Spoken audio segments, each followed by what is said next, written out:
Alexandra, merci beaucoup. On a invité Alexandra Orion-Caude, qui est chercheuse en génétique à Necker. Alors, c'est vrai comme ça, en voyant le programme, je pense que peut-être certains d'entre vous se sont dit, mais que vient faire une chercheuse en génétique à Necker sur une conférence qui est un petit peu autour de l'humain et des bases en particulier. Eh bien, vous allez le savoir tout de suite. Merci beaucoup, Alexandra. Merci, Claire. Écoutez, je suis absolument ravie d'être ici ce soir. Ravie parce que c'est vrai que c'est la suite d'une amitié qui est née récemment avec Claire Georges, permise par Frédéric Moïnet qui est dans la salle. C'est dans la suite de ce que le professeur Sicard disait, c'est la gourmandise qui m'amène ici. C'est la gourmandise parce qu'en vérité, j'ai une passion pour mon métier. J'ai souhaité être chercheur depuis que j'avais l'âge de 8 ans. J'ai eu la chance de le devenir et j'ai eu une telle passion pour mon métier que quand j'ai vu que nos financements s'effritaient, encore qu'à Necker on est plutôt moins concernés qu'ailleurs, j'ai eu un moment de panique en me disant mais jusqu'où ça va aller? Est-ce que ça va aller jusqu'au moment où on n'a plus l'argent pour continuer? Et à ce moment-là, il faut anticiper. Et donc pour anticiper, je suis partie aux États-Unis pendant 3 mois, itinérante, allant dans plein d'États, dans plein d'endroits, visitant Google, visitant Monsanto, visitant des laboratoires de neuroingénierie, de robotique, de biologie synthétique, pour comprendre où se situaient les contours de notre marge de manœuvre. Et avec effroi, j'ai découvert finalement ce qu'on était en train de construire, une forme de déshumanisation.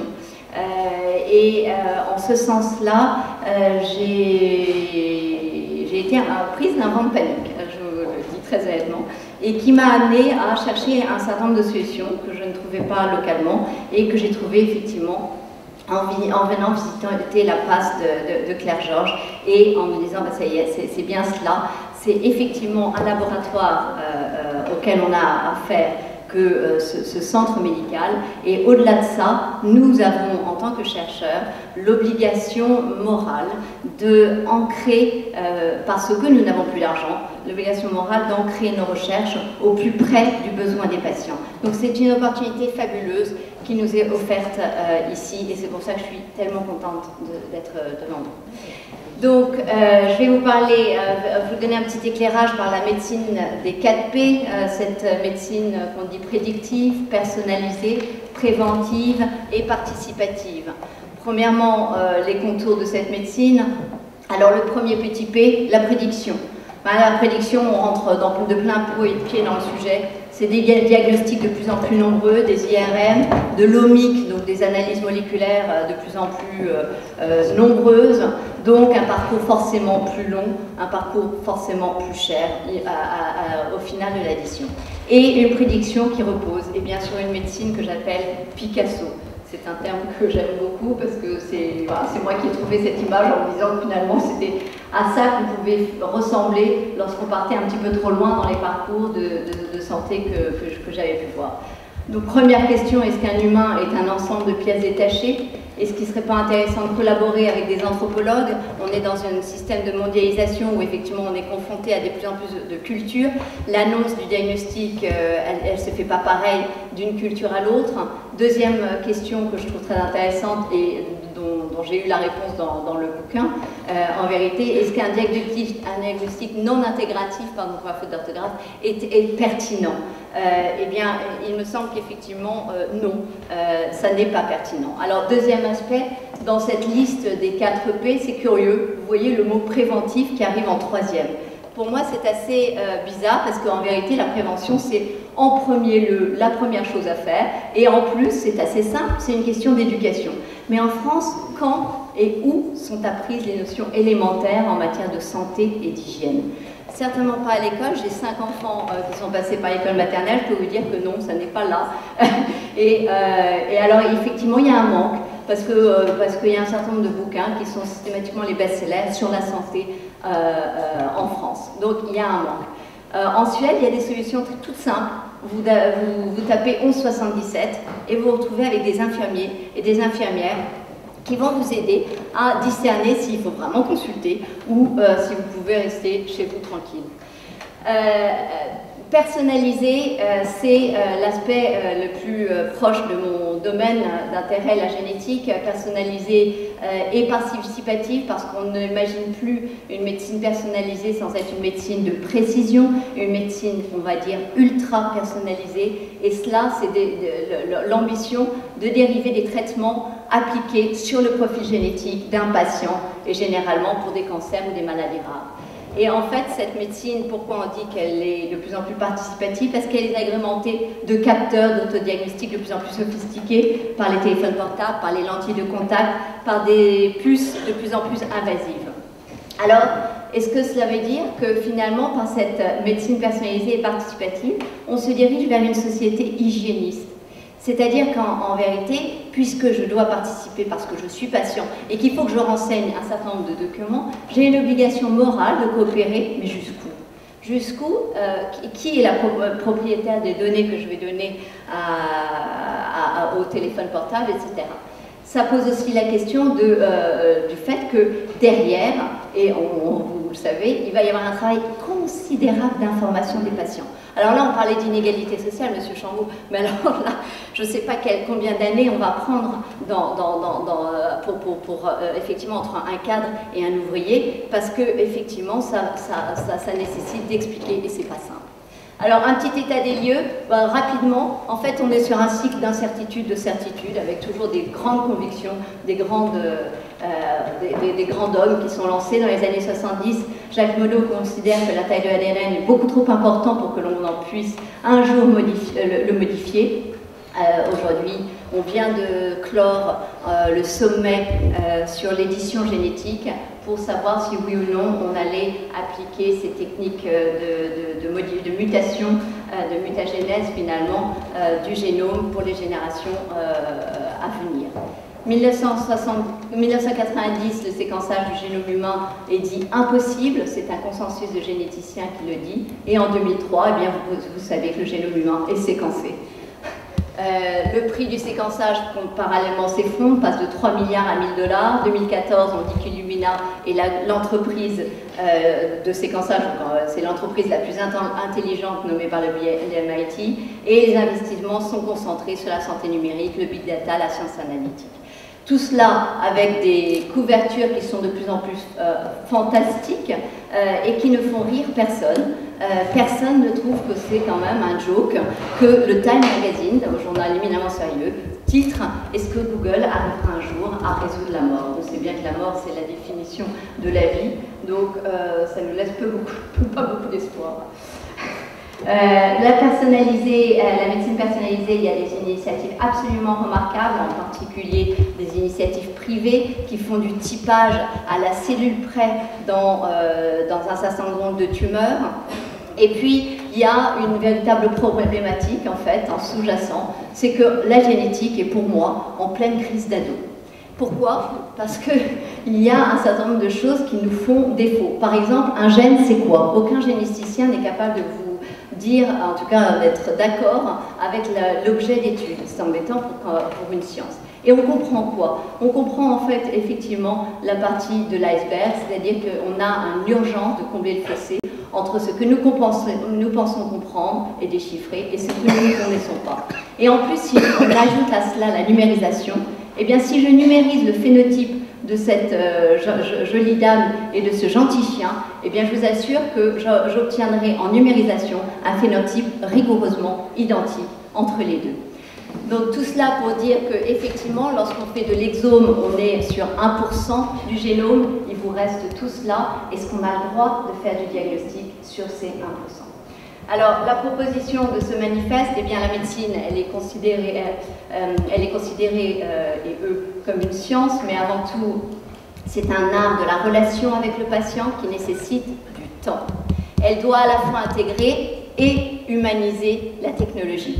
J'aime beaucoup, pour comprendre et illustrer cela, repartir sur un effet, on veut des solutions simples. Mais pourquoi on ne repart pas sur l'effet du placebo? L'effet du placebo, le bénéfice clinique, il est démontré pour 60 à 70% des maladies. Vous avez ici un effet de l'évaluation de la douleur dans une histoire naturelle de douleur et en réponse à un placebo. Donc voilà typiquement des solutions qui n'ont pas été étudiées, travaillées comme telles, c'est-à-dire des possibilités de prise en charge. Notre proposition, c'est de définir les contours d'une nouvelle recherche vers des solutions efficaces, éthiques et moins coûteuses. Robert Dahan a titré cet été « Les médicaments, faire des économies en préservant l'équité ». Effectivement, c'est bien cela dont il s'agit.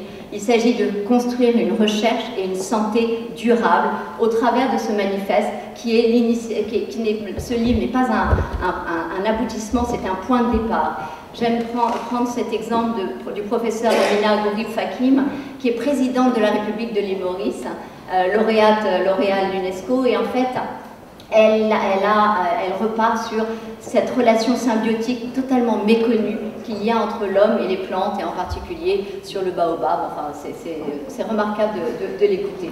80% de la population mondiale dépend de ces plantes médicinales d'après l'OMS, et ces plantes médicinales ont une valeur marchande chiffrée qui est de plus de 60 milliards de dollars. Autrement dit, on a des solutions possibles à faire. Alors repartons sur l'histoire. Petit recadrage historique rapide.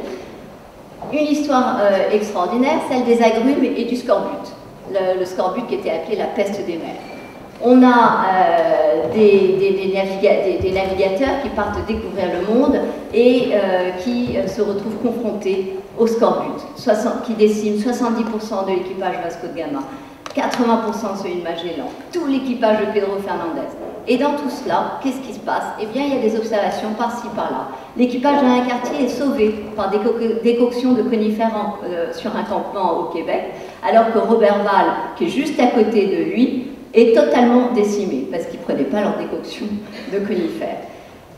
Recommandation d'un monsieur très observateur, le Sir Richard Hawkins, qui dit « mais finalement le citron c'est formidable ». Et ceux qui embarqueront des agrumes et des citrons découvriront qu'effectivement ils suppriment le scorbut. On confirme cela par l'équipage de James Lancaster qui part avec plusieurs navires. Le sien est le seul à avoir des agrumes, malin, c'est le seul qui survivra. Et puis enfin, mais il faut, vous voyez tous ces errements, et c'est là où je veux en revenir, vous voyez tous ces centaines d'années perdues. Premier essai clinique par James Clean. Premier essai clinique, tout simple. Finalement, il ne prenait pas beaucoup de gens, il ne prenait que 12 bus, 12 marins qui l'isolaient par lot de 2 et il donnait plusieurs traitements à chacun de ces lots de 2 et la démonstration est évidente. C'est donc bien les agrumes qui protègent et il faudra attendre 1932 pour comprendre que c'est en fait la vitamine C qui est en cause. Donc tout cela avec beaucoup des millions, des victimes du scorbut sont évaluées à 1 million de morts, alors qu'on aurait pu les éviter si on n'avait pas négligé l'observation empirique, si on avait favorisé les échanges et si on avait mis en exergue l'importance de la transmission. On parle de la jeune génération, alors la jeune génération doit se préoccuper de la transmission. Deuxième et dernier exemple historique, l'absinthe et le paludisme, le malaria. Alors on part sur des inscriptions bizarres, sur des tombes chinoises qui datent de 168 avant Jésus-Christ, sur le King Hao. Alors les guérisseurs, Yu Tu contemporaine part voir dans les campagnes chinoises les différents guérisseurs qui disent que la King Hao, c'est en fait l'Artémise à noix, c'est-à-dire cette absinthe, cette petite fleur jaune, feuille piquante. Dans les années 50, on s'aperçoit que ces tisanes de King Hao, enfin on s'aperçoit, elle s'aperçoit, voit que c'est efficace pour combattre les épidémies de malaria. Et dans les années 60, eh bien, il y a une urgence militaire. Alors ça, quand il y a une urgence militaire, ça change tout, toutes les données du problème. Mao Tse-tung, et à ce moment-là, lance le projet 523. Projet 523, il y en avait deux. L'un, une approche, j'ai envie de dire, assez moderne, c'est celle qu'on fait actuellement. On crible énormément de molécules, on fait des cribles gigantesques, 40 000 molécules. Et puis l'autre, assez discrète, de dire finalement on va cribler la littérature de médecine traditionnelle, on va visiter des guérisseurs de village pour découvrir leurs secrets. Et puis on arrive finalement à la découverte et au prix Nobel donc, de Yu Yu-tu. Cette année, c'est le prix Nobel de médecine qui a été accordé. Alors, des errances qui coûtent des millions de vies, parce que il y a, alors en l'occurrence sur cette histoire-là, il y a eu la vesticité des moyens de recherche, il y a eu des disputes entre rivaux, il y a eu la révolution culturelle qui a justement interrompu cette transmission, etc. etc. Et le fait qu'il n'y avait pas de brevet en Chine, tout cela, c'était ce que j'appelle du défaut de transmission. Il y a aussi le défaut d'un intérêt économique, enfin d'ailleurs j'aurais dû me mettre dans cette catégorie-là, le fait qu'il n'y ait pas de brevet. C'est considéré comme une maladie de pauvre. Alors, il y a près d'1 million d'enfants africains qui meurent par an, donc forcément, là, ça ne suscite pas un intérêt majeur. Alors là, pendant des années, le docteur Arnold va dénoncer, de Hong Kong, va dénoncer un génocide. Il va vraiment remuer ciel et terre pour finalement arriver toujours à la coûteuse solution du Lariam, qui rend fou. Parce que pendant ce temps, et encore aujourd'hui, il y aura eu 4 meurtres de femmes par des soldats en 2002 à cause de ce fameux Lariam, de cette fameuse Mefloquim. Et du coup, alors là, tout d'un coup, Bush se réveille en se disant « Oh là là là là, c'est affreux, ces soldats qui tuent leurs femmes ». Et donc va lancer cette fameuse initiative qui est aussi à l'origine du fait qu'on a mis en exergue l'importance de l'absinthe et surtout la solution de l'absinthe dans le traitement de la malaria. Alors voilà, c'est pour ma dernière diapositive. Je pars sur citer Schopenhauer qui disait que toute vérité franchit 3 étapes. D'abord, elle est ridiculisée, ensuite elle subit une forte opposition, puis elle est considérée comme ayant toujours été une évidence. On l'a vu avec le traitement du scorbut, on l'a vu avec le traitement du paludisme, et en vérité, soigner l'humain doit apprendre de ces errements du passé dans l'importance de la qualité de l'observation. Et la qualité de l'observation, ça veut dire du temps, ça veut dire des échanges, c'est exactement ce que nous faisons ce soir. Il y a un certain nombre d'obstacles et on ne l'oublie pas, le défaut de transmission, la mode du moment, effectivement par exemple dans le scorbut, ça allait complètement à l'encontre de la compréhension médicale de l'époque, il fallait saigner les gens, il fallait les fouetter, il fallait faire des choses beaucoup plus dramatiques que simplement leur donner un jus de citron. Et puis le fait de devoir avoir un design durable, et cela c'est très intéressant parce que dans les 2 cas, il y a eu une réflexion sur la galénique, en l'occurrence la fraîcheur des agrumes qui était indispensable, en l'occurrence pour l'absinthe, le fait de ne pas bouillir l'absinthe, et puis les intérêts économiques, car sans intérêt économique, je ne vois pas, hélas, que ni l'absinthe ne serait sortie pour le paludisme, ni la vitamine C pour le scorbut. Je vous remercie pour votre attention.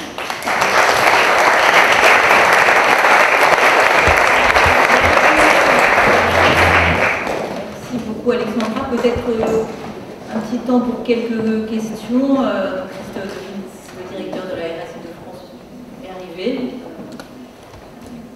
Quelques embouteillages, mais il est parmi nous.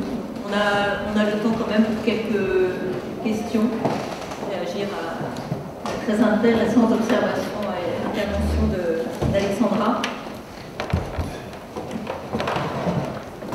Ne soyez pas timide.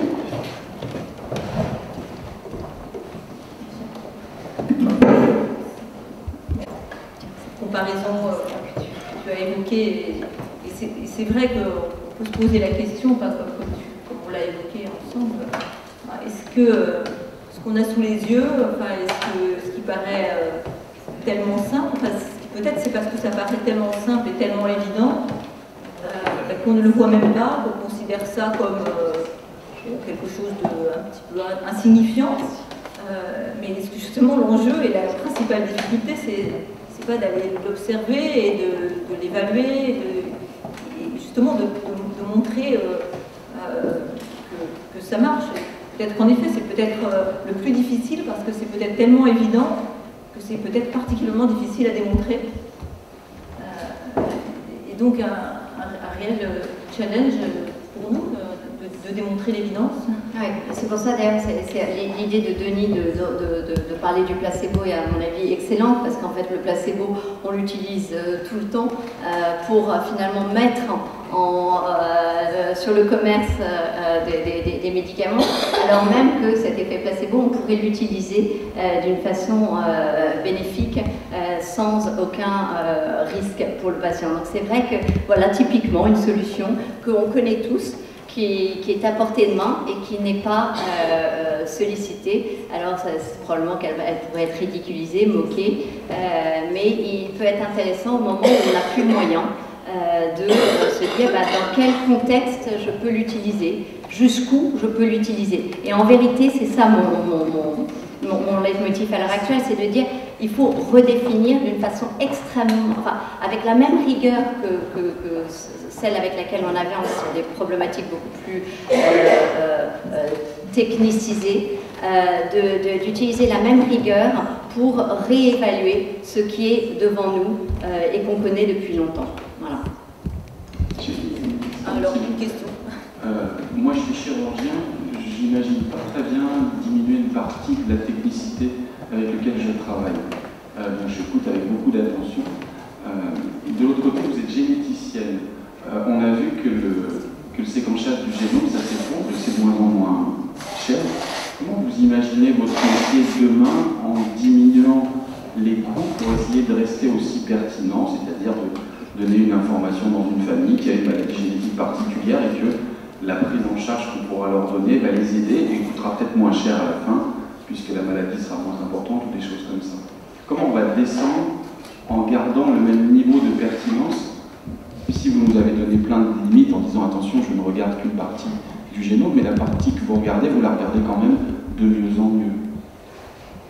Alors, c'est une très bonne question. Alors, pour la première question sur le premier point sur la chirurgie, l'idée, c'est pas de vous redonner des vieux scalpels quand vous avez la possibilité d'avoir une aide beaucoup plus robotisée qui vous permet une plus grande finesse. Mais en revanche, par exemple, dans la chirurgie, il y a quelque chose d'intéressant, c'est en post-chirurgical, sur la cicatrisation.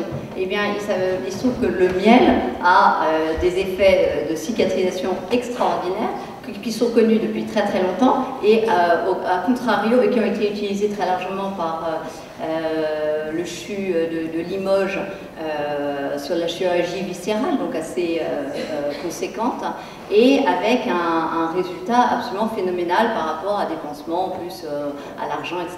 Donc voilà comment, à mon avis, on peut, parce qu'on n'a plus d'argent, se repenser des choses qui vous touchent, vous, directement en chirurgie. Maintenant, le point sur le génome. Vous avez raison, et c'est la difficulté qu'on va avoir, qui est de dire, on ne va pas non plus faire croire qu'on ne sait pas tout ça.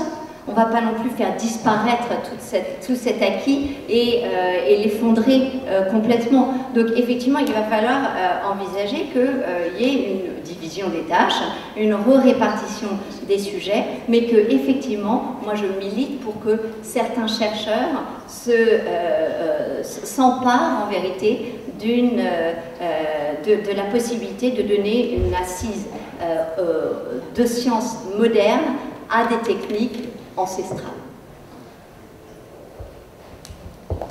Mais sans balayer tout ce qu'on a acquis. Il va falloir travailler sur une complémentarisation du système. On va entre effectivement la réalité que vit Claire. Combien d'exomes as-tu prescrit dans les 2 années qui se sont écoulées? Aucun. Voilà, c'est ça le problème. Et donc effectivement, on s'est dit, bon, alors est-ce qu'il faut qu'elle prescrive les exomes ou est-ce qu'il faut qu'on ait des solutions à proposer lorsque on ne prescrit pas un exome? J'espère que je me suis fait comprendre ça. Moi j'avais juste une question, parce que ça fait écho ce que vous avez dit à une discussion que j'ai eue avec le cancérologue Thomas Thurs dans un colloque universitaire. Et donc autour de la médecine personnalisée, justement la médecine personnalisée qui pourrait être génératrice d'un malentendu. C'est-à-dire, qu'est-ce qui reste de la personne dans la médecine personnalisée? Alors, lui, il disait finalement, dans la médecine personnalisée, on va faire du traitement du cancer, ça va être du sur-mesure plutôt que du prêt-à-porter. Voilà. Et donc, j'entendais bien que ça peut avoir de fascinant à l'heure actuelle de dire, plutôt que de faire des médicaments à spectre large, etc., bon, on va faire du sur-mesure. Alors, ça fait penser au drone, hein, je veux dire, c'est la...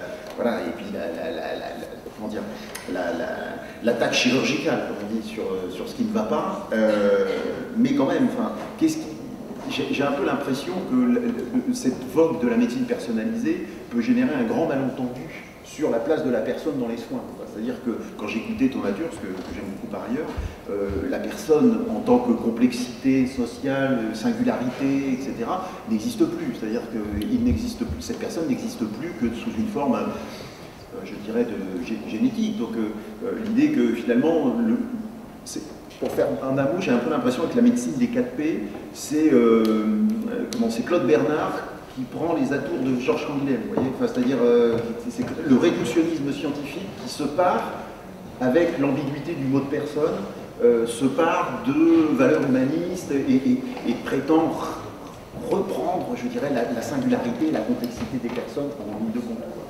Alors je compléterai votre commentaire qui est très juste avec le fait qu'il y a en plus, en sous-jacent, une certaine discrimination des populations qui se fait.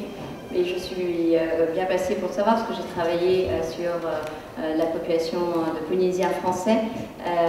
Et ce qui nous fait défaut dans ces cas-là, c'est d'avoir une référence de génome. Parce que, évidemment, c'est des populations sur lesquelles, qui sont très isolées et donc très réduites. Et donc, en fait, eh bien voilà, typiquement, est-ce qu'on peut concevoir, est-ce qu'on a le droit de concevoir une médecine qu'on sait à l'avance qu'elle ne pourra pas s'appliquer à ces populations isolées que je viens de mentionner. C'est une question qu'on doit se poser.